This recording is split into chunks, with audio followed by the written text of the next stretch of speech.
Hi, Pirates. Welcome back to another episode of the Creator Capitalist podcast. We are so stoked today because we have Nick and Lydia joining us. Both of them are from the Category Design Academy. They've teamed up, they've done a lightning strike, they've done all sorts of things. Lydia was in our second cohort of the Academy, and Nick is in our current cohort.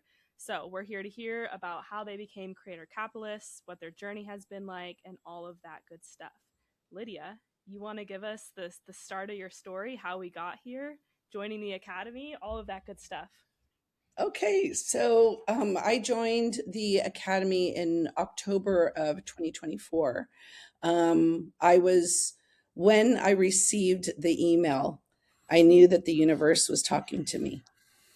Um, I often analogize this journey to Odysseus looking for Ithaca. I think I had been on my own odyssey for some time.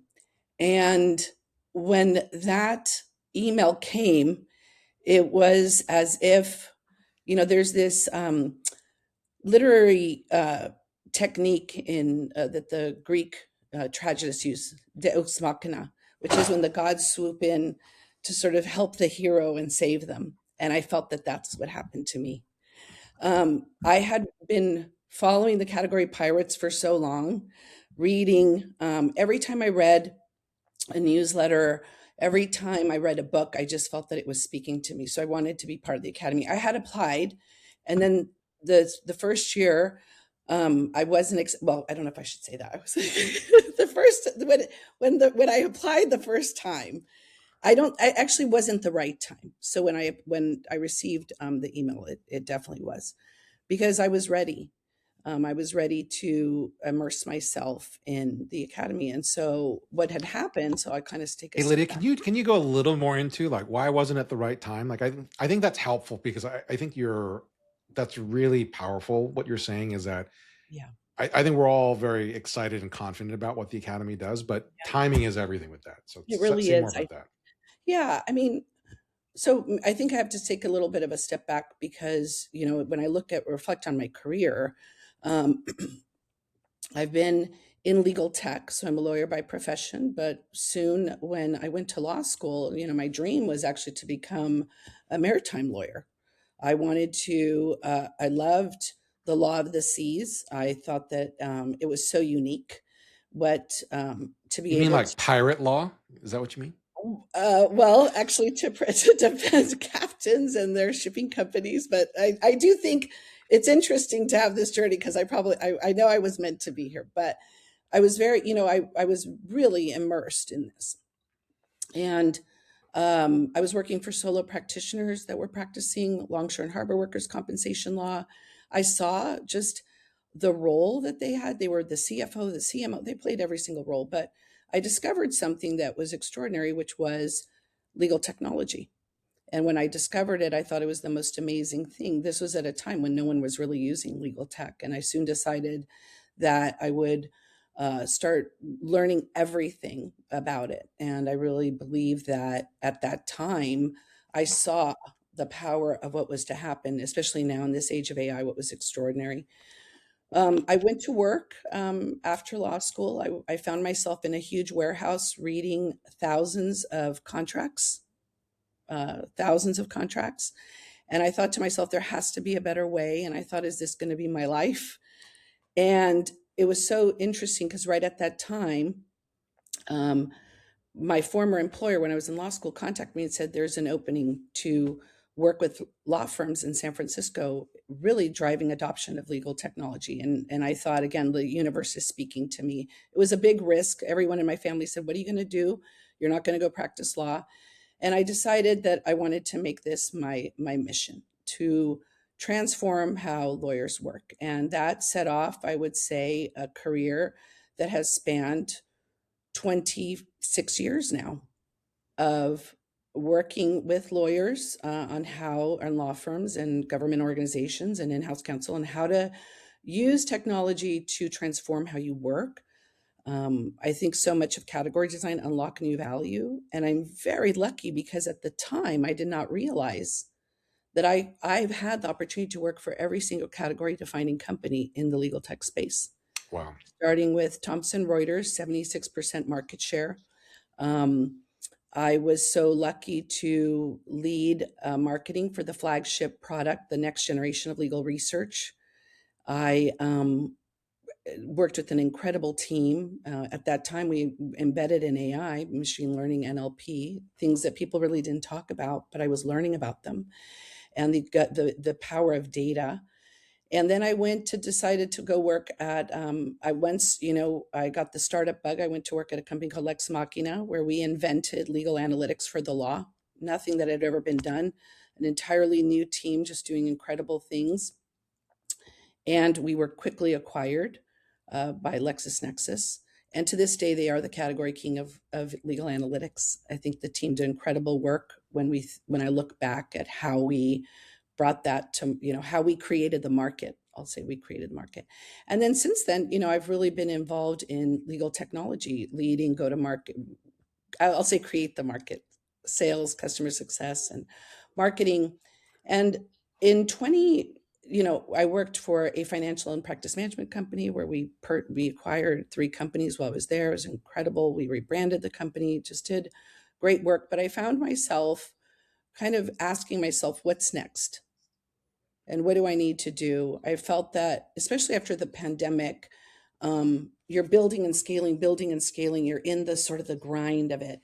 And especially as a leader and as a woman leader, I thought there's more that I need to be doing. And so while I've always been an advocate of women in leadership, sponsorship, all of that, I felt that it was time to think about something different. So I stepped away for a bit to really reflect on that journey. And that's when the category pirates came into my life, when it was time for me to find and tap into that creative part of me, which I hadn't lost, I think. So the timing was really well in sync. You had decided, without necessarily calling it that, to become a creator capitalist. You found the category pirates, and then one thing led to another, and then you joined the academy. Yeah. I mean, I had felt like I just felt that there was something else I needed to do. My family, everyone saw me delivering all this value for companies and people I worked with. And my husband would often say, why don't you create your own company? Why don't you build your own company? I'll never forget my daughter. One time we were at a volleyball tournament and I was doing some job searching. She's like, Mom, why don't you just be the CEO of your own company? I thought it was so amazing for her to see that. And that was her lens. And so what happened was I, was starting to think about, do I go out on my own? And that's exactly when the category pirates, when I got my email, and I knew that it was time. Perfect. One of my favorite writers of all time is the legendary Richard Bach. And one of my favorite books of all time is his book, Illusions. And the book is just sort of sprinkled with legendary quotes and ideas throughout the book. And one of them is, when the student is ready, the teacher will appear. I know. I was actually going to say that. We were thinking. Well, interrupt me. It's so true, though. But I feel you have to be ready. I mean, this is the Category Design Academy is not for everyone. And I say that all the time. Is that you really have to want to immerse yourself in deep, deep thinking. I mean, when the Category Design Academy came into my life, I say it wasn't for me actually about. It was the category designing me, my life. Who I wanted to be in this next chapter of my career, because it had spanned different chapters. I had the big information legal technology company chapter, the startup, chapter, the super scaling chapter. This next chapter was, what am I going to be in this phase, and do all the things that I had wanted to do, mentor, coach, build, immerse myself in ways that I had, and be creative, write, learn. And the Category Design Academy really gave me, I would say, the platform to do that, surrounded by people who, especially all of you who gave me that platform. It was like I was in this, it's incredible when I think of the learning and how you dial into who you are. It's unlike anything else. As I always say, the best investment I made in my life. in my career. Wait a minute. What? You've heard me say this. Yeah, I know, but you're a lawyer. I mean, it's like you have Yeah, a law degree. You're a person of substance and consequence. yeah. I mean, there's such different learnings. I mean, the law, I mean, I love the law. I love being a lawyer. I love what you see the world. It really shaped how I see the world in a very different way. And I think right now, especially in this age of AI, I personally believe we are in a renaissance in the legal profession. There's a lot of people that are afraid. There's a lot of fear. I mean, just 2 weeks ago, you saw the, stocks, just dramatically drop because of this. What does this mean? I love the stocks all dropped. It's like, oh shit, AI is going to get us all. Ah! And then like a day or two later, it's like AI is the greatest growth engine in history, and the stocks go flying. Like, watching the Chicken Littles is quite entertaining for some of us. It's so agree. And so I think right now we're in a renaissance in the legal profession, because when you think about it, everything that's happening requires the understanding the legal considerations, the regulations, what does that mean for place? So when I think of that learning, it really sort of changed how I think about our society and in a different way. But when I think of the Category Design Academy, it was all about shaping who I am, who I want to be, really making me reflect in a way that I had not done before. So then, frankly, in a lot of ways, Creator Capitalist is personal category design. Yeah. Mm-hmm. Well, to that point, I'm curious, Nick, is that been your experience? I mean, you are doing personal category design, but you also came in with very specific intentions about your company and the like and stuff, right? Yeah, I think, it's interesting that you say that, because just the other day I said to Lydia, I think it was yesterday, that I think my superpower is that, like, I always look at the context and the whole field of an industry. And I hadn't thought about it like that before. Because we've been jamming on the problem and what specific problem we solve and how to name, frame name and claim it. And then everything that I was focused on and coming up with was around what's happening in the market, like as a general, like see the whole field. And we came up with PI Market Siege, and Lydia was like, "Yeah, that is it. That's what people are feeling, but it's not quite the problem." So I realized about myself that my superpower is looking at an industry from 30,000 feet and seeing all the moving parts. And then I think I need to do that in my brain to be able to see where I fit in or where the business fits in. But your superpower is interesting because it's manifest the same superpower and across a wide array of categories before you hit legal, right? Like, can you walk us through a little bit of that?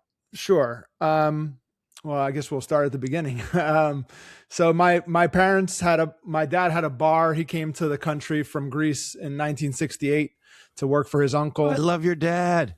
Yeah, he had a bar. Great dudes with bars. Excellent. Yeah, I agree. So it was a, blue collar bar up the street from a General Motors assembly plant that had been in the family since the late 30s, maybe early 40s, but it was there for a very, very long time. And like I wrote about recently, that they had almost a legally protected moat, because they weren't giving out liquor licenses to everyone on the block. So they had a competitive advantage, and it was sustainable for decades.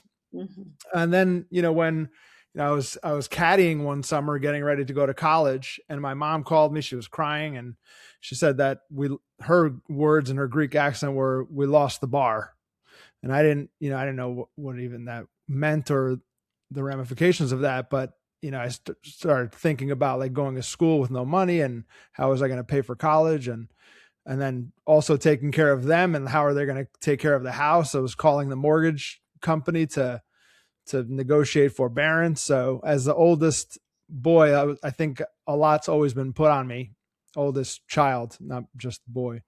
But anyway, so I saw that happen and really shaped me, but also I think that was the first sign of the way that I see things, like from above and market forces at play, or so to speak. So 4 years after college, we started we saw that there was first of all, I wanted to get my parents back into business. So I took out a line of credit on their house, and we had about $140,000. I think the exact amount was $139,000, which was a lot. It wasn't enough to start a restaurant, but I didn't know that at the time. So you don't know what you don't know. And I was in the barber chair, and I met my future partner.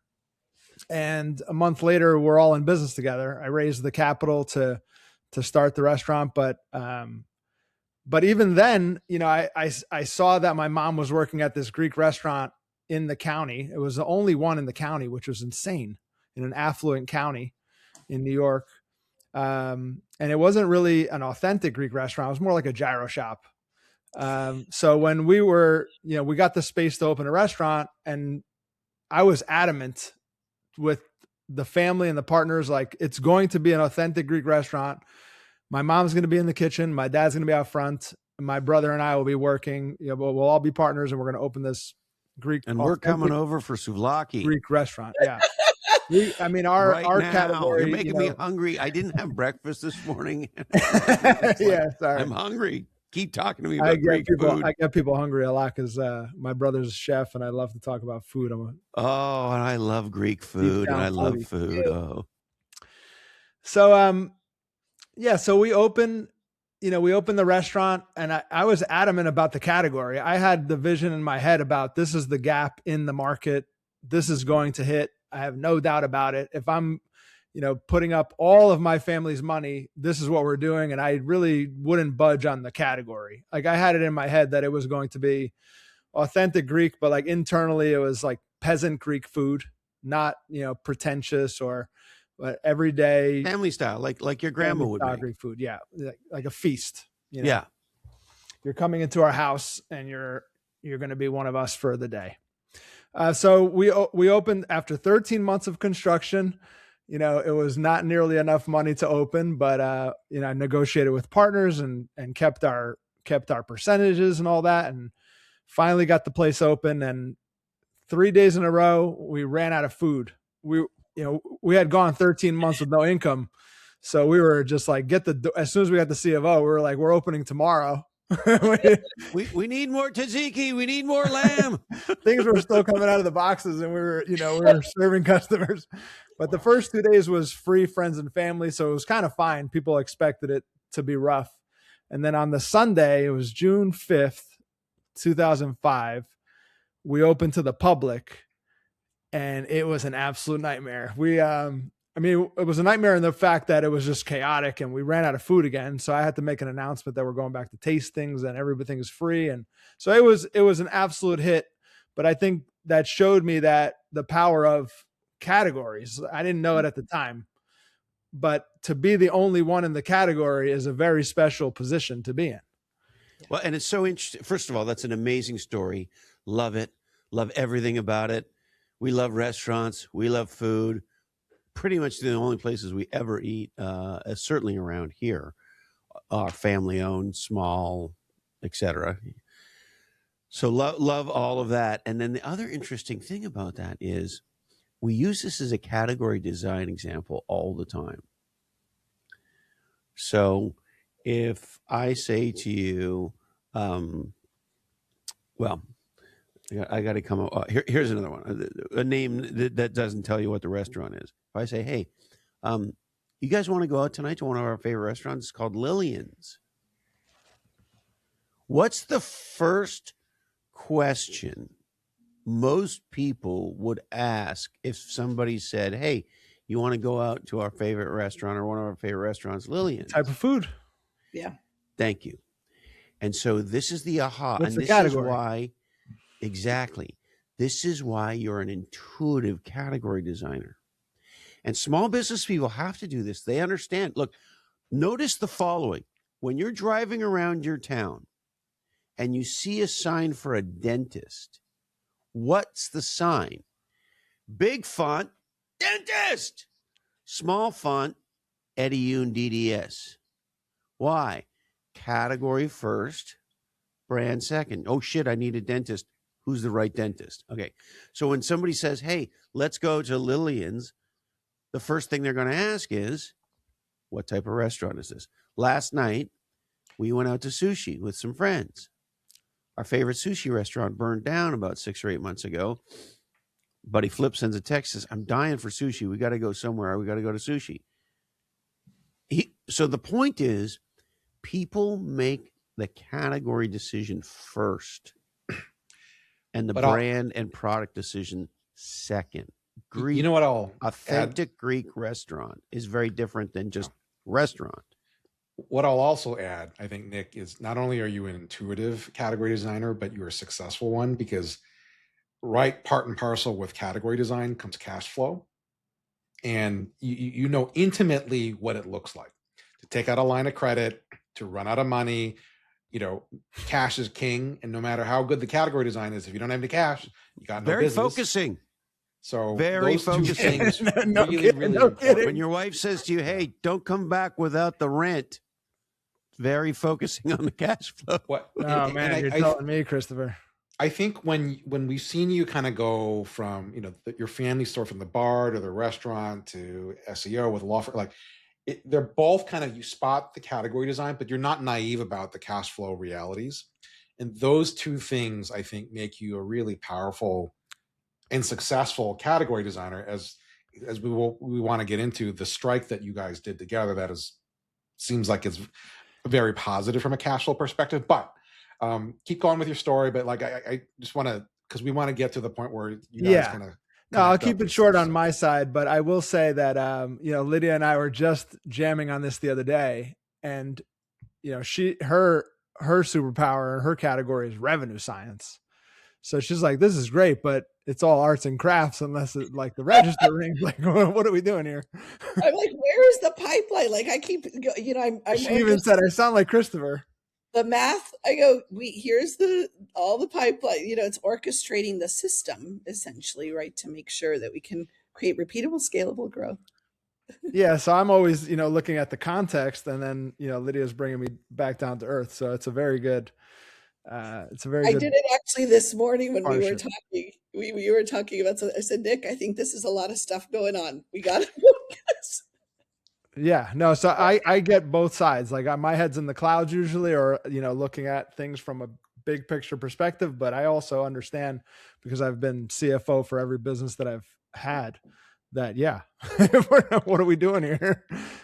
So I, at the, you know, towards the end of the restaurant, well, my time at the restaurant, I taught myself SEO with a little home study course. And when we opened a second location, and it didn't go quite right. And, you know, by that point, there were 6 or 7 different authentic Greek restaurants that were calling themselves authentic Greek restaurants. So it wasn't like it was at the beginning.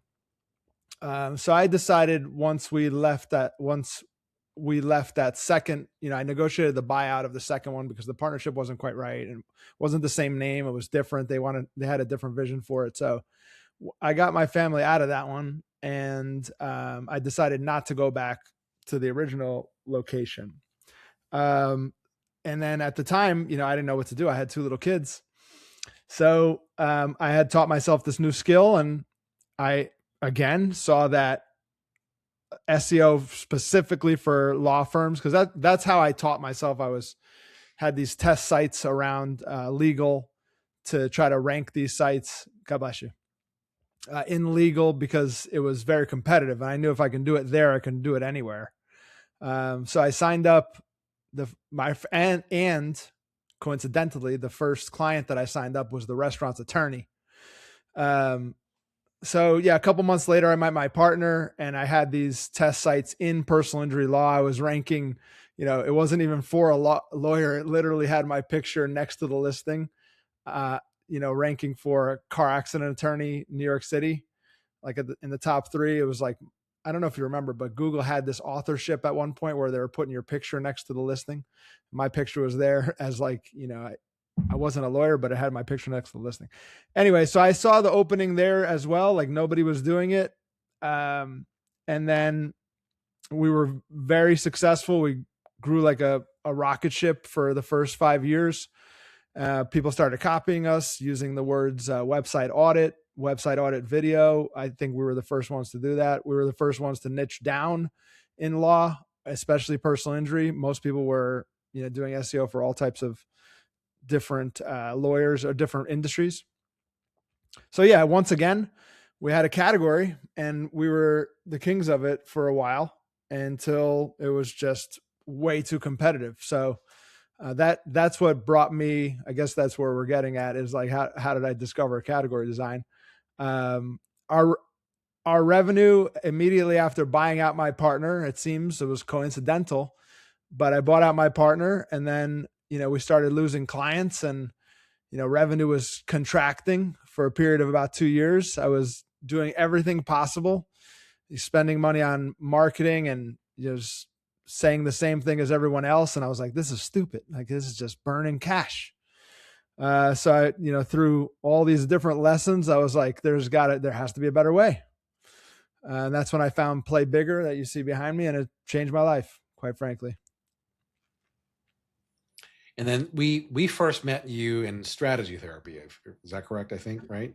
Yeah. So then, yeah, exactly. And then, so so you found Play Bigger, and then how did you end up in the academy? So the third the Category Design Academy was not available. The next cohort wasn't launching until months later. So I decided to do strategy therapy while I wait, essentially. And it was a good move on, it turns out, because I had, it was good prep for the Category Design Academy. And I already had a head start on category design and the concepts. I had already written like a manifesto for a category of personal injury law, or how we're gonna approach it, and people were responding to it. Our clients were responding to it. They said they were nodding their heads in agreement, saying our words back to us. Yes, this is the biggest problem that needs to be solved. But it's taken some time to refine and come up with the right languaging and the right point of view, or the way to say it anyway. But so when I joined the Category Design Academy, and now, can you also share? Let me know if you want to get is revenue kind of still dropping, or had it? Because I think you had some interesting things coming out of strategy therapy as well too. So that's correct. Yes, it was slow. The decline was slowing, and we had some new clients coming in. We were still losing some clients, so we're just kind of breaking even for a while there. So there were results out of strategy therapy. At the same time, though, the legacy business was still kind of dying. So it was kind of steadied the ship for a little bit. So then, so you were biding your time, you jumped into this Category Design Academy and in the third cohort. So I don't know that I know this question. So you kind of both have traversed the space-time continuum. It's not like you were in the same cohort. That would have made a lot more sense. So how did you actually? Right. Yeah. So I'll say, because I'll say from my point of view very quickly, but I saw Lydia's profile in the community, and it said legal tech, and she was the only one in anything legal, and legal tech was the only category represented in legal. I saw her face there. So I reached out to her a couple months in to, you know what? I saw her face there in strategy therapy because it's the same community, I think. But I didn't reach out to her until I joined the. Oh no, actually we spoke beforehand, and she was like, "You're going to love Category Design Academies." Yeah, so she kind of talked me. Well, she confirmed that it was the way to go. Yeah. No, you asked me about it, but I do remember, Eddie, you said, "Oh, you should talk to Nick because he's also legal." I didn't realize that. Yeah. I remember you said you really should talk to Nick. He's doing some really interesting. Look at that, Eddie, you doing your job. Yeah, and so I remember reaching out to Nick, and he said, "Oh, I'm thinking of the Category Design Academy. What do you think?" And we had a meeting, and I told him how much I loved it and that he should absolutely do it. And at the same time, we started talking all about our experiences in the legal industry, him working with personal injury lawyers, kind of the work I was doing. And so over time, we would just kind of have we check in. I mean, we were just kind of talking about what was happening in the industry, and I was asking Nick how everything was going, and he asked me questions about his languaging. So I read a lot of what Nick was writing. I gave him a lot of feedback. I still remember there was, maybe it was your manifesto, and I said, there's a piece that you need to tap into, which was about kind of the sort of the, I mean, in many ways, maybe about the market seats, just sort of the how the legal profession was managing these changes in AI, between equity, between the rule of law, and so many things that tapping back into the why that people go to law school to begin with. And so that was, I remember we had a lot of fun talking about that. And then I actually had a client that wanted to do some work, and I thought that I would then collaborate with Nick on that. We would run some campaigns together, and that didn't work out. But then one day Nick called and said, "Hey, Lydia, I want to really talk to you. I want you, would you be open to being my mentor, my advisor? I'm rebranding the company. I'm doing, I want to really hone in on the manifesto." And I said, "Oh my gosh, of course, this would be so much fun." So then, Nick, I don't know if you want to take it away from there, but so then, Well, yeah, before we get into, the work that we've done and what we've built, I think it's important to note that that the way that the stars aligned almost is just is, I don't know. I don't believe in coincidences, but the way that you're on the West Coast, and we were just talking about this the other day, how you see all AI ads and in San Francisco and Silicon Valley, and you don't see the traditional personal injury billboards. So you're on one coast is just way different in the way that you're approaching law, and then on this coast, even when we talk to attorneys, they're saying that their problems are different than the ones out west, and it's just, so we take it from two different angles, but both from category design lens. Yeah. Both being first generation, both being the oldest child. It's just a lot of things that are aligning in the way that we see the world and the way that we work, which is special. I agree, Nick. I do think it is, one of those things where we think of what does it mean to be a creator capitalist, or to find your bandmate. And it does, it takes, I think, really kind of understanding what is that person's mission, their purpose, their motivation. And it is interesting because Nick and I have kind of tried dissecting, why is it that we sort of have this lens, and we're able to, while we obviously think about things differently, but still kind of complement how we think about things. I do believe, being on different parts of the country, just even the perspectives we hear, the stories from people we're talking to, that's really different. We were kind of unpacking it a bit, being the oldest, both of us come from immigrant parents. So we have this very strong work ethic, but we also have an empathy when we think about what it means to want to build something entrepreneurial and want to create something. We will often talk about our parents' backgrounds and how that was instilled in us and has shaped us. Definitely being the oldest in this sense of responsibility, when we think, not, even across the legal profession, right? We think about that, the plaintiffs, the victims, and how can we, through our work, shape that is very important to both of us. So it's a very interesting dynamic in how the academy, we found that alignment. But not only that, the way we are thinking about categories. It's so cool because I think we've written about founder problem fit, and I hadn't thought about it until you mentioned it. But I think about my immigrant parents, navigating the legal system as an immigrant. Oh my goodness, so difficult. So having empathy for that is so important. But I also think, back to the cash flow comment that I made about Nick, is I know you know this as well, Lydia, is when you're the child of immigrants, you're not just managing your runway and your financial capital, you're managing your parents' stuff. I remember I've done my parents' taxes, since I was a teenager, all of that dynamic, that extra burden and responsibility. There are times when I remember thinking I don't think my other friends have to worry about this stuff, but it does kind of prepare you for another level of accountability and motivation and work ethic, to your point. And I think it's an interesting like symbiosis. Like I don't think I thought of that. I thought about the connection more from a category legal perspective, but that find your bandmate when you have those points of connection, but and they're not identical. Like Lydia, you're not from a Greek family, and Nick, you're not from a, I think Nicaraguan and Salvadorian, El Salvadorian family and the like, right? And Italian, but they rhyme close enough that you guys made for a great partnering that way. So you guys are talking. Nick, you invite Lydia in. Can you be my advisor?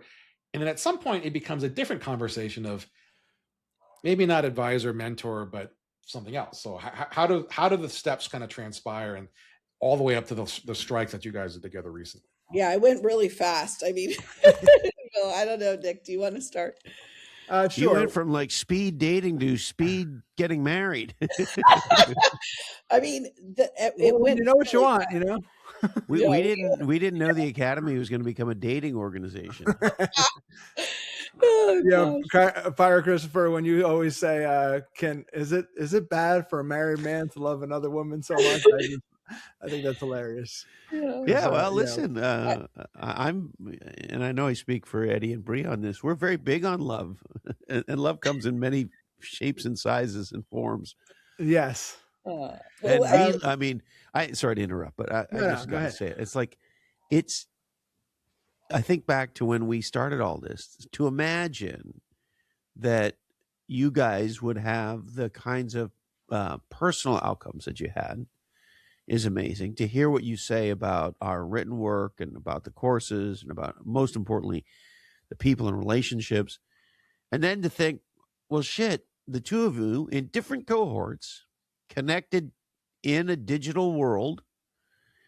And here you are, you're building this incredible business together. And like, you could tell how much you really like each other. There's genuine affection that you guys have for each other. And you can tell the business is working. And so, Bree and Eddie and I sit back and go, this is fucking amazing.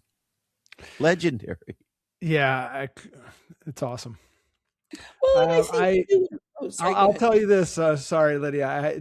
I want to say this because I think it's when I read Lydia's languaging framework, she was reading it to me one line at a time only 2 days ago for the category that we are going to launch. I had a tear in my eye. It was a fucking masterpiece. It was perfect. I never envisioned because the day before I'm talking to Claude about like Lydia and I are like, going down separate parallel paths of figuring this out. And she's on this, she wants to make money and revenue right away. And I'm telling her like, yeah, but if we do that, we're going to make a lot of money, but we're going to be commoditized in 6 months. So like, what are we doing here? So I'm on a different, wavelength than her sort of. And it's telling me like, you guys are, this is absolute, Claude is telling me, absolutely necessary parallel paths. Like, don't worry about it. It's going to be fine. The next day, she shows me this manifesto of sorts, this languaging framework and document. And I was absolutely blown away. I was speechless. It was absolutely perfect. It was a masterpiece. Yeah. And I will say that I think we needed that friction to develop that piece, right? We needed that friction. And I started collecting all the things that Nick was talking about between texts and Slacks and putting it all together then with the way I was thinking about it so that I said, now I have to bring it all together and think of the framing, think of what we're going to name this, and then how are we going to be different through what we're going to build. Yeah. And then what are the outcomes that we want to deliver? So I think that's what's for me has been so fun is being able, and I will say there was added pressure, right? Nick's a fellow category designer that I said, now we're really putting this to the application because while I work with other founders on their categories, oftentimes I'm explaining or thinking, educating what is category design. and they all want to do this, right? But Nick is a fellow category designer. We're partners, and so a lot of it is bringing that together because we know we're building something. Your partners with commonality and complements. That's the part that's so cool about it. And we've talked about the commonality, but the complement of, I think Ed Catmull's book, Creativity Inc. about Pixar, he talks about great partners.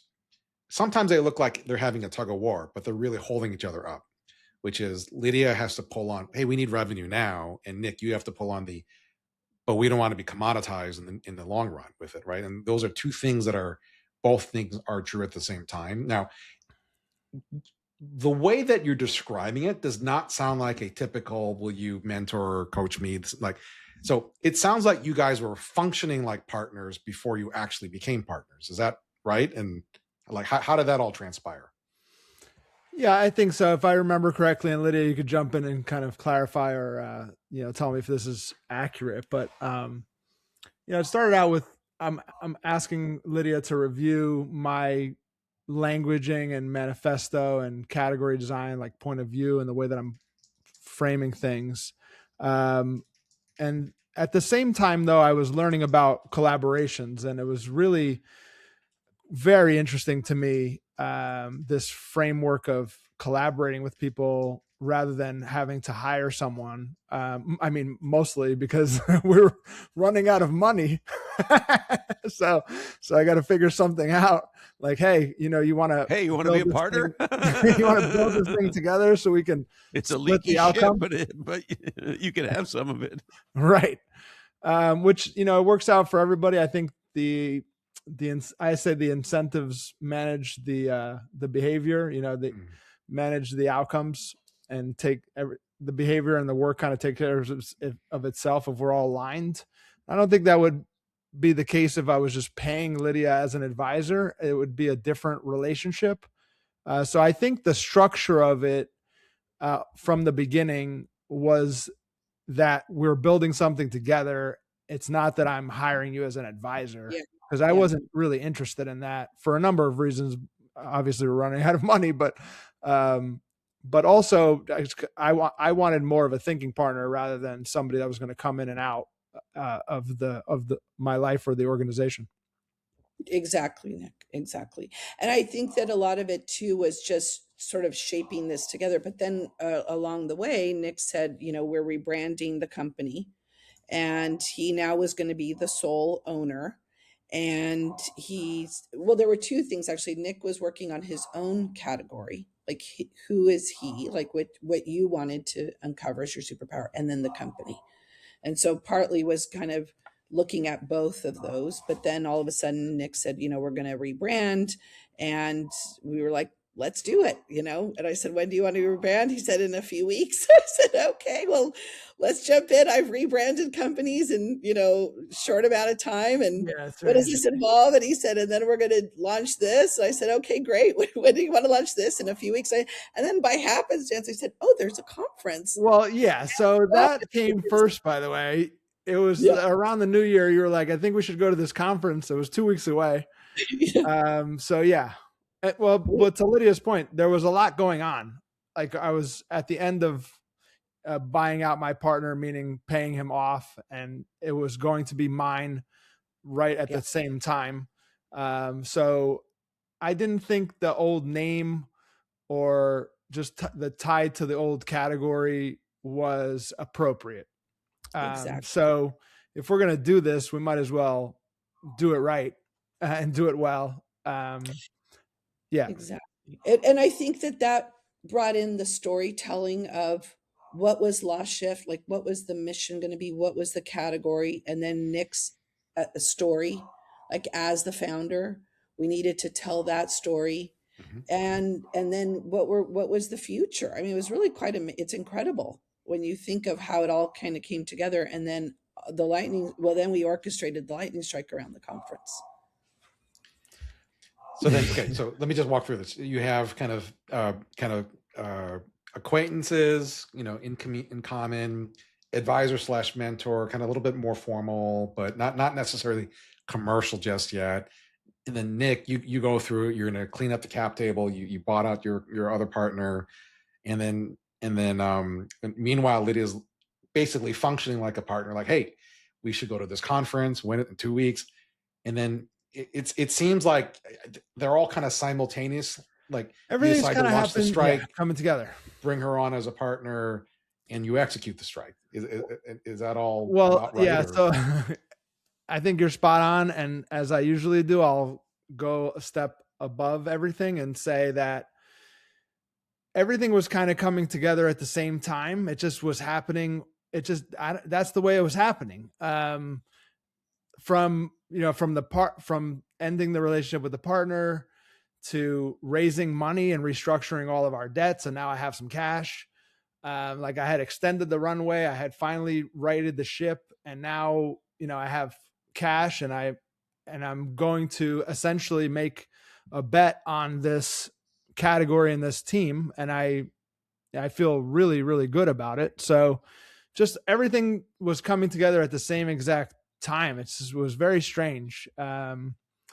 Of course, it didn't just happen like that on its own, but there were so many different forces that were aligning and shaping themselves into this lightning strike. And the lightning strike was only we only had 2 weeks to pull it off. So certainly only the beginning of what we're going to do.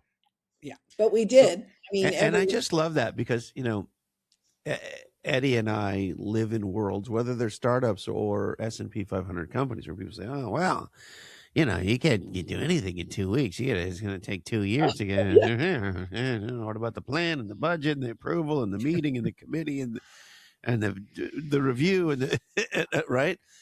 And this is why this is such a competitive advantage. So if you believe what we think the tea leaves are telling us, there is going to be a massive increase in solopreneurs. And the new LinkedIn sort of career job report just came out, and it talks a lot about fractional work. Well, that's what that is. And so if you're going to break out, this is exactly how you have to do it. And the advantage, once you understand with AI, that AI, particularly agents, make execution closer to free every day. What it really means is a 2-person company, Nick and Lydia, can execute a lightning strike in 2 weeks. That's a huge advantage. And then you throw AI on top of that, and now you have a situation where a 2-person company can scale and behave like a 40-person company. We're there now. And so as more people break out of the corporate world and go super small or independent, we category pirates, we have this little media education company. And, for a 3-person company, it's impressive, right? Never mind the fact that we love the work. That's the most important part. But my point is this. In a world where more and more people are becoming independent or collaborative creator capitalists, they're more going solo. One of the huge advantages is speed. That has always been true, of course, because a 2-person company doesn't need a committee. But what's different today is with AI making knowledge closer and closer to free, and agents making execution closer and closer to free, a 2-person company can out-execute a major company in ways that were never even imaginable as recently as 6 months ago. Mm-hmm. I didn't think about that, and I'll let Lydia talk to this, but there's no other way to say it. We ran circles around $2 billion companies at the event. Yeah, exactly what you said. We had, well, first of all, we used AI throughout our whole process, right? The Eddie bot was our partner. I rest my case, but please continue. Process. The team was working so hard, but we had, an amazing booth in the time that we got it together. We had a podcast that we were running. We had visibility audits, AI visibility audits for personal injury law firms, where they could see what their SEO scores were compared to their AI visibility scores. We had a whole campaign around Are You AI Invisible?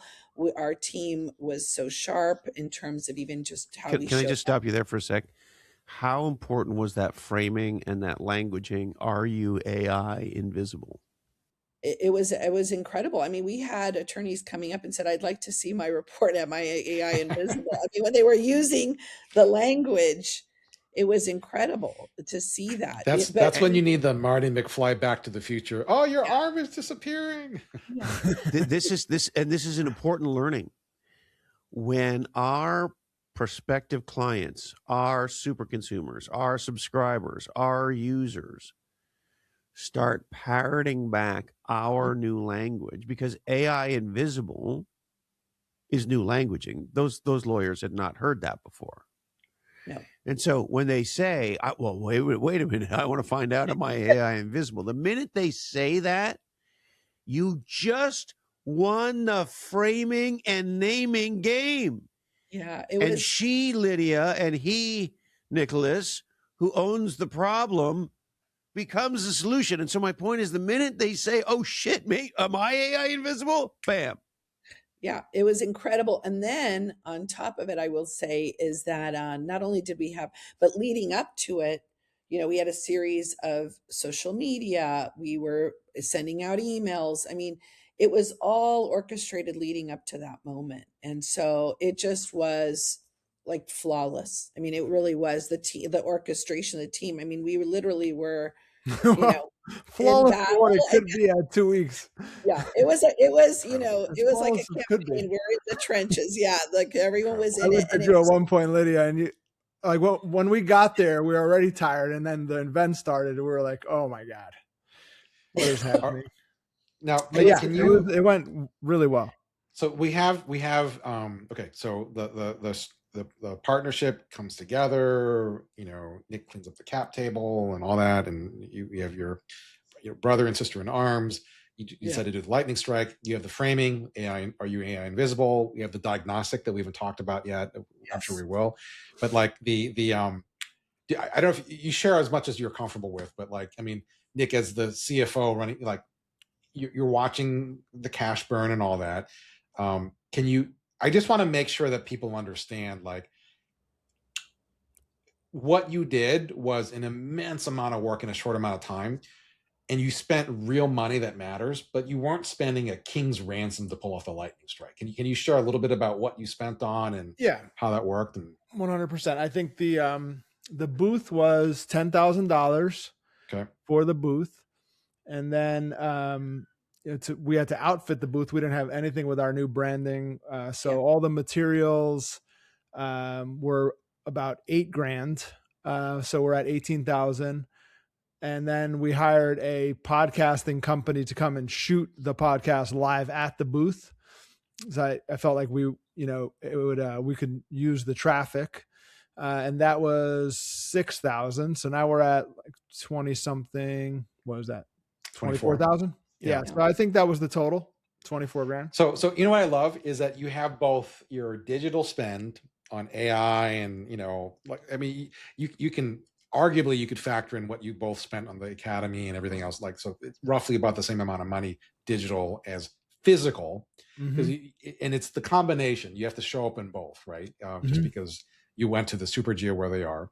So let's say you spend this 24 grand to set up, to arrest people, like, hey, am I AI invisible? You seat at the ground, and then, and Lydia, as you said, the revenue queen, marketing that doesn't drive revenue is called arts and crafts. At what point did the booth and the signage cease to become arts and crafts? Like, how far into the strike? Oh, I love this part. I mean, I'm a former two-time CMO, so I've done a lot of events, a lot in my career. And but I will say my life in startup means that you have to be lean, really, you're trying to really make sure that you are maximizing, and I was always accountable to boards. And so I needed to have those numbers. So when this happened, I went right into execution mode. Like, Lydia looked at me at one point and she said, "Nick, we have to sign 5 people before we leave here. Like, what are we doing? And she looked at me like, we're not here for the free coffee and donuts. Yeah, basically, coffees for closers. Like, shut the hell up. Exactly. We're closing people today.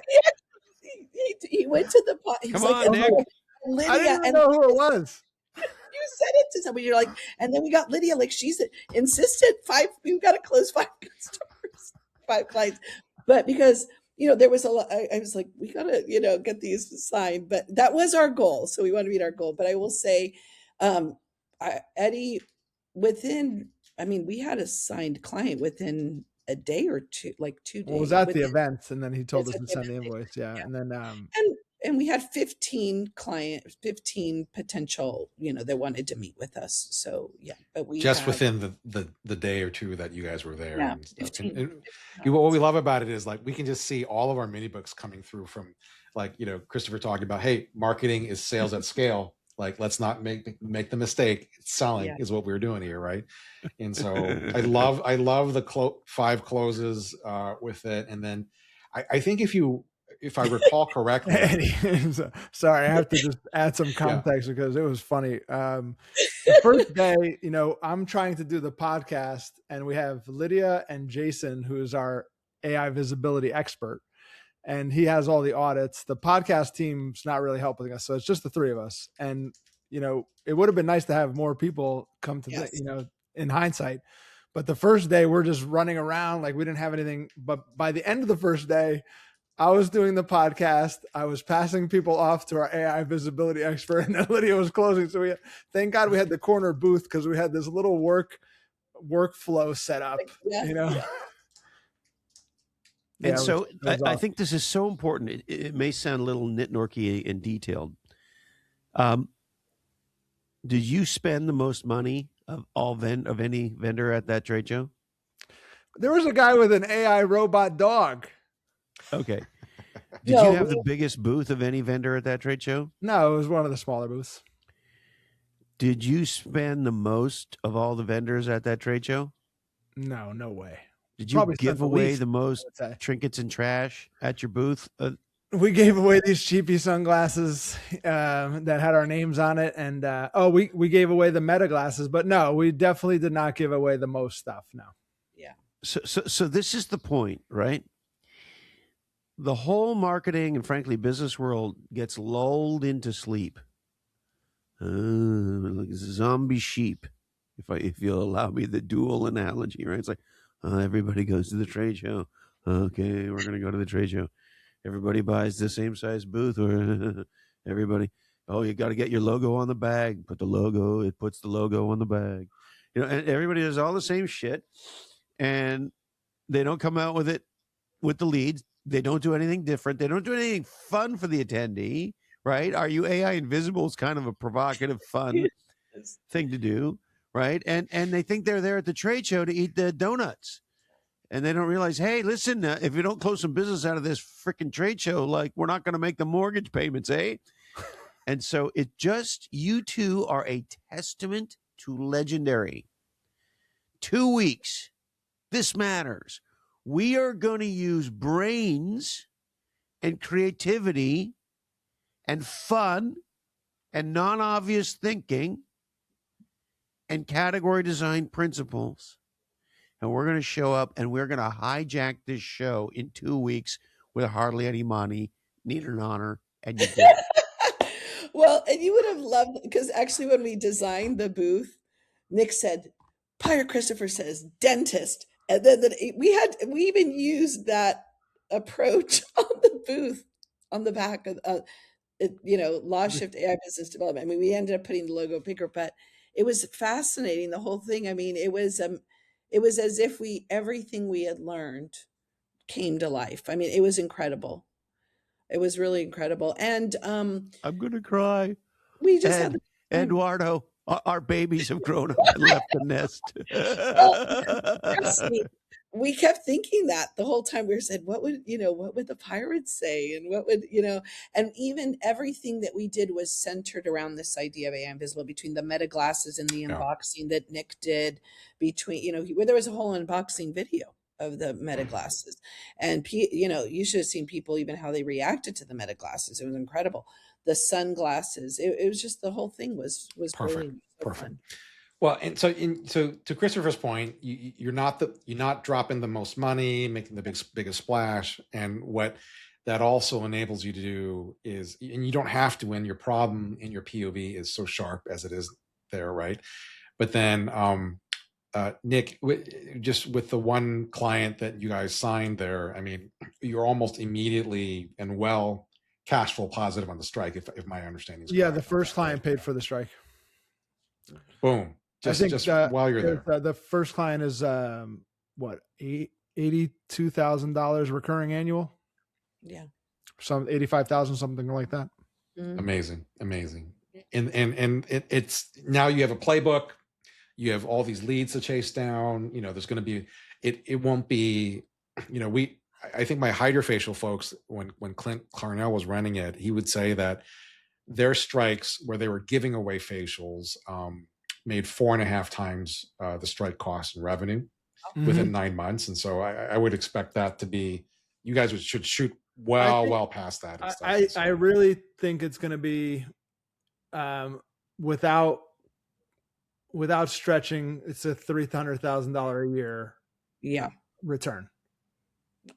Amazing. So now, you're talking about, that's what? For those of us who weren't paying attention in math class or any other class for that matter. Yeah, so we doubled it in month 1, and it's 12 times, 13, 14 12 times. 12 times the investment in the strike. Yes. Amazing. And then what Nick, would Warren Buffett say? I don't know, Lydia, is that a stretch? Warren That's only Buffett like say, 2 more. Oh, no, I think so. I mean, and there's more in store. I mean, this was just the first part. I mean, we've already we already are planning lightning Wait till you strikes. see what's next, Christopher. Yeah, wait till we have a series of strikes that will happen. But the next one is we're really excited about, because now it's the data about everything we've learned, all of the insights that we gained. So let's go ahead, Christopher. Oh no, I'm just loving it. I'm just soaking in it. I'm just waving my hands like a madman. So let's do 2 things. I think I want to hear about what's next for sure, right? And then Nick, as the CFO, like at what point in these, you have this next strike with the data that's coming, the index and the diagnostic. At what point do you think the trajectory for the overarching business will be back where you want it to be? Like, is it soon? Is it within the next strike or the strike after? Like, how? Yeah, it's on the way up now. So I'm good with where it is now, and then I think we'll be in, I think it'll be, I don't want to say rapid growth, but that's what it'll be in, I don't know, 3-4 months from now. Yeah, that's so exciting. I don't know. I mean, there are things we can share. We're going to kind of maybe for the podcast, can we share kind of a few surprises, but not. So this is Lydia. I want to say that, like, I had a vision last night. I woke up. I don't know what it is about category design and the Category Design Academy, by the way, but I wake up with ideas. Lydia, this happens to you too, right? Where you like snap out of bed like, shit, that's it. Welcome to my hell. Now, really? now you have squirrels juggling chainsaws in your head. Sunday was texting me all day while I was, and I'm like, Nick, you have to give yourself a break. Like the break. I mean, because you do. I told him you get so involved in your thinking. It's like a pattern where you get on this. I have the book over there, Thinker's High, and then you get right next to me. It becomes almost too much, and then at the end of the day, you're just like crash out. But then the next morning, you're like, shit, that's it. So why don't you? Sometimes I get these texts from Eddie, and I'm like, "Oh, he's doing it again." Oh, really? Oh, so it's not just us. Okay, not just you guys. No. We throw the squirrels juggling chainsaws at each other across the internet all the time. So I had this vision this morning when I woke up that, like, the demand that is going to come from the framework that we put together is going to be so great. It's nothing like that I've ever seen before in my business career. Amazing. Well, why don't you share the one that you want public? We can keep the secret stuff offline, but like the one that you want to let people know about, that they should be looking for. The strike? Yeah. Lydia, Yeah, well, I'm what do you about mean, to- the release of the report, or are we going to yeah, talk? that one is the next one. I mean, what we're building is a platform, essentially, right? It's an infrastructure operating layer that personal injury law firms will be able to use. And one of the things, I mean, clear, us being the only two category designers in the legal industry, one of those things will be we want to work with law firms on their category design, so they're not stuck in the sea of sameness. But I will say that I will say this was fascinating at the conference. Before I forget, we actually, when Nick introduced me to people that would come by the booth, he'd say, "Lydia's our legal category designer." And they'd look like kind of, "What's that?" And he'd say, "She's the legal category designer of the company," or, and I always felt so, Well, one guy freaked out. He was like, he grabbed you. He did. So we were at we were at this event, and he starts going, "Can I talk to you about what you do?" I said, "Sure." I wouldn't name his category, Lydia, but because And he's building it, but he's thinking this way. He goes, "I really am interested in category design. Like, that was so interesting. Can you tell me about that?" Completely fascinated. Yeah, he was like, "I have a new thing. It's going to be a new category." He's so excited about it. Yes, and he wanted to talk to me about it. I mean, it was amazing. So anyway, so we're working on different things. But right now, our next big strike is we are taking all of the data from the 80 law firms that we analyzed, and looking at all of these different data points from SEO in the past, so before just technical data. We're looking at just a variety of data points and then comparing it to AI visibility. And so we have started gathering all that data. We're going to look at compare not only those data points, but then by region, by attorney size. We're going to look and start to pull data on settlements and judgments that is publicly available to start to see what insight we can uncover. And it's going to be you guys have, this is the interesting thing. So when people lock in on a radically different set of insights, on a radically different set of points of view, because they frame, named, and claim problems in powerful, and I'm going to say this on purpose, simple ways that resonate. Once you get into it, like everything you guys just said is, once you get into it, you realize, wow, the intellectual capital to be mined here is insane. Eddie and I could never have thought that we'd be 6 years into writing nonstop about category design and 15 books. Like it's batshit, right? And so, but this is what happens when you strike gold. And when you're smart and non-obvious and you know how to freaking think, all of a sudden your ability to create radically valuable intellectual capital, IC, becomes more and more obvious to you every day. And with AI as a partner, right, to vibe create, you get exponential IC. And so here you are, two people who frame, named, and claimed a problem that nobody was talking about that turns out is a massive problem. And you've now unearthed like 10 years worth of intellectual capital to be mined. It turns out is highly, highly valuable to the super consumer you want to serve, which is, of course, legal firms. Yeah. So I'll give you an example. We're comparing I had to write it down real quick. Content, authority, technical, and UX signals in their former worlds, all their investment compared to now AI visibility.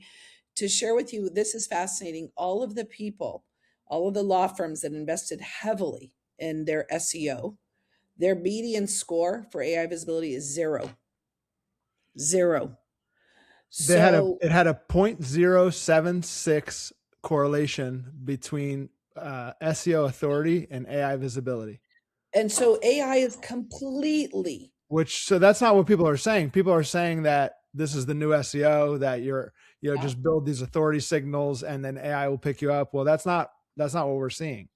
Exactly. And what's happening? No, because AI, of course, doesn't respond merely to, we could call them dumb signals. Correct. Yeah. Right? Exactly. SEO does. Well, so Lydia, before you, I want to share this really, really quick tidbit. You're going to love this. Talking about intellectual capital, Christopher. Intellectual capital, by the way, and the royalties on intellectual capital are taxed way less.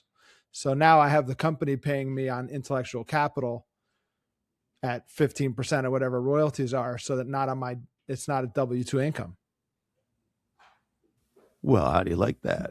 So that's a bonus. It's a bonus to be a creator have capitalist. the CFO brain. Yeah, exactly. See, all that figuring out how to get that freaking Greek restaurant back up and running. Nice, from your lips to God's ears. Yeah, a little tax swizzle here. We're getting all of the data. Not tax advice, Christopher. Yeah. I understand. We have lots of tax problems. That's what Christopher says. We're going to have, we're going to do so great. We're going to have lots of tax problems. You're going to have lots of tax problems. Yes. Sure. Yes, our dream for all of our friends and frankly, every entrepreneurial and creative person who's trying to build a different future in the world, tax problems. Yes.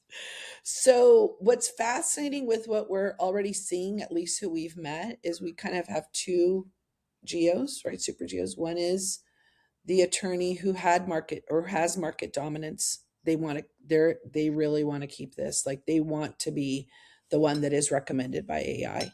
And then we have another group who wakes up at night. How am I going to get those new cases in? How am I going to, manage this? So, it's our goal is to help them be recommended, be able to continue to have some certainty to where their new cases are going to come from. But I will say that in the data that we did, in my old world, if I was trying to analyze something like this, it would have taken at least 3 weeks, lots of charts, lots of analysis. And I used, chat. I'm having the same experience. 100%. Nick, you used Manus. I think we kind of compared, right? The data, the speed at which we got the data to unlock all of that information is extraordinary. It was extraordinary. Our pricing partner was able to build this calculator based on previous authority, based on their geo and population, the number of attorneys that should be in the area versus the number of attorneys that are in the area. So to see the difficulty of the market. And then we put all that stuff in there and he spits out a price. It's just fascinating.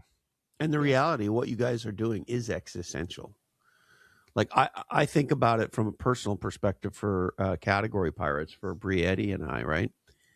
I am so grateful that by the time generative AI came out, November 2022, if I'm remembering correctly, the launch of ChatGPT, we had established ourselves with just a massive amount of intellectual capital, thought leadership, languaging on category design and everything around it, super consumers, magic triangles, all the stuff, right? And so by the time AI comes out, it is obvious to the AIs what the seminal works are in those domains. So that's amazing. It is. If you're starting off now with none of that, holy shit. Like, let me say it another way. As a guy at my age and stage of life, I'm lucky that AI knows the problem for which I'm known and why people should come to us. Mm-hmm. We're established. We're category kings in our category, and it's undeniable. And I'm glad in the post-AI world that we got that done in the pre-AI world. And if that was not the case, Briette and I would be coming to Lydia and Nick going, holy shit, we're AI invisible, and this is an existential threat. Yeah. I was going to say, for me, I love data. I geek out on data. I have, when I think of Eddie likes to bathe in data. Yeah, I love data. And I feel when I was working on the analysis of this, I thought, I am so lucky that I loved data before AI and that I knew how to think about it, because now AI is actually my thinking partner in data. I actually wrote to chat and said, I want to create box plots I know that sounds really nerdy and geeky, but I want you to create box plots so that I can see the medians and the outliers. And in seconds, it made it. I mean, I would have had it's extraordinary what you can do. And here's the thing, right? It's been said by many, so this is not my idea, but it's, I think, very important to state. The AI that you use today will be the worst AI you use. That's fascinating. And that will be true tomorrow. And that will be true the next day, right? So I uploaded this thing called the mental models recipe skill in Claude. And now it gives me the answer that it would naturally give me. But then it goes through an analysis of the mental models that are relevant to the question and gives me an enhanced answer based on like what I basically should have asked to get what I'm after. And it's just like exploded my thinking. Like it's nothing has done that in a very long time. It's like training your brain while using it, because it's telling you like how I think about it, what my blind spots are about thinking about it, what I should have asked, how I should have asked it, and then what the answer would have been. It blows my mind. Well, I think what you guys are just demonstrating is the power of category design, the power of two missionaries, born out of that forge of the eldest child of immigrant families and, having gone through some stuff and some hardship with it, and the power of understanding revenue and cash flow at the same time. And the ability, what a blessing it is, just like for us to be able to write about category design and AI and to use it real time and to write it like that it's such a easy thing for us to do. But for you guys to write or to build a business about AI invisibility while using AI at the same time, it's just remarkable, right? It's just the thing that you are marketing the problem for is by definition, because you are in it, you're preventing yourselves from being AI invisible yourselves with it. And to me, Nick, I think that to me is the difference maker between the prior things that you had done successfully and saw and designed, and people came alongside and commoditize it afterwards, is that I think you are that much more of a category designer. You are using AI, and now you have a thought partner who's going to hold you accountable, but you guys are cut from the same cloth too. Like sometimes it's just a matter of the right time with the right people. And, because I think about Bree, Christopher, and I, like, if there's no shortage of people ripping off our stuff on category design, but it's just different in that nobody has the collection of the three of us to write in the way that we write. And so I think it's easy to rip off one person. It's hard to rip off a band. It really is hard, right? It's really hard to rip off a band. I mean, the minute a Led Zeppelin track starts, it's Led Zeppelin, right? It's really hard. And that radical differentiation, look, here's the thing. In a world where knowledge is closer and closer to free, and in a world where execution is closer and closer to free, different is the only real moat. Mm-hmm. The fact that no one else sounds like Led Zeppelin is Led Zeppelin's differentiator. It's their moat. Nobody sounds like the Stones. I remember years ago, Keith Richards did a solo record, and there was another guitar player on the solo record. And I remember reading an interview with this guitar player about this cool song on this record. And the interviewer says to him, "Oh yeah, on that track, which guitar part are you?" Meaning kind of lead or rhythm. He goes, "I'm the other one." Because it's Keith the minute he goes and plays a chord, right? And so when you center on that radical non-obvious and you build a band and you have a sound, you do become a category of one. I mean that's what Snow Leopard was really about, right? And so we've written, look, there's been a lot written about the negativity of having partners, and I've had partners that I've had problems with in the past, as we all have. And I think not enough has been written about when it's right. Yeah. Nick and I talked about this yesterday. That combined, when you look at our experience in the legal industry and the lens with which we come at it, law firms, technology, it's so unique. And even when we think of, we mentioned earlier where we live, like the exposure we've had to the legal industry kind of from these different sides of the country. I mean, it's really incredible. That the lens with which we think about things, but also when someone asks us for advice. I mean, we were at the conference and there was an attorney who asked me, I don't know how we started talking about robots. And I said, oh, well, I live at, I'm really into robotics and this and that. And he said, really? He goes, I said, yeah, have you learned about this latest, figure? And he said, no, I would love to learn about this. And all of a sudden I learned that this attorney, how intrigued he was, right, with just technology. And so we tapped into a whole other conversation, but it's one of those things. I feel so fortunate that Nick and I get to talk about this stuff, right? Just what's happening.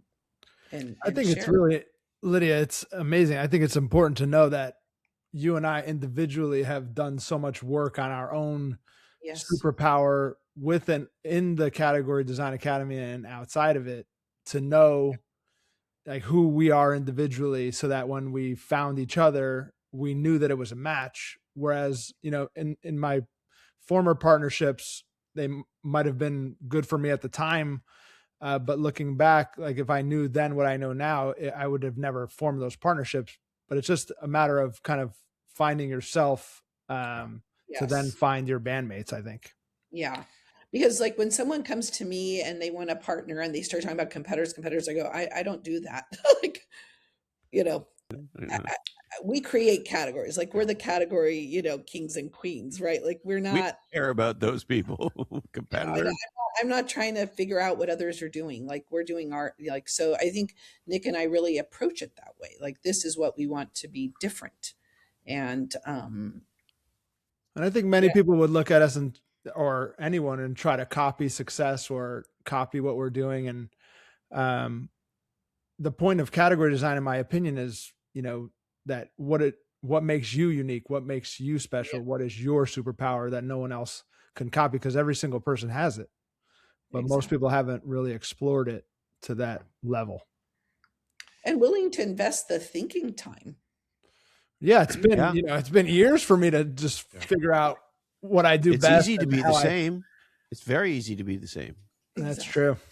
Maybe that's why. Maybe that's why most people are the same. For such a time as this. So we're so excited about what you guys have. Please keep us posted on the results of the data that you share. And, because as we talked about, there's nothing that's more fun than telling a bunch of type A lawyers that, there's another test that I have to be better at, and I'm at a 0 here.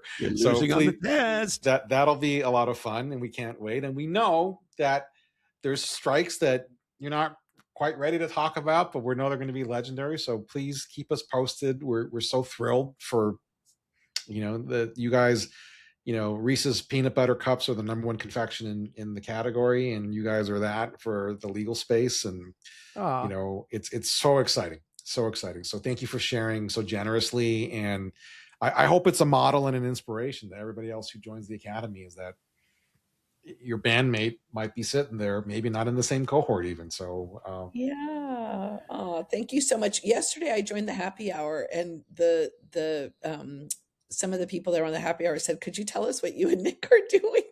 So I thought that was really, they said, could you tell, it was fun to talk about that. And, we are going to launch the podcast. So that's one of the things that we're going to be Legal Pirates.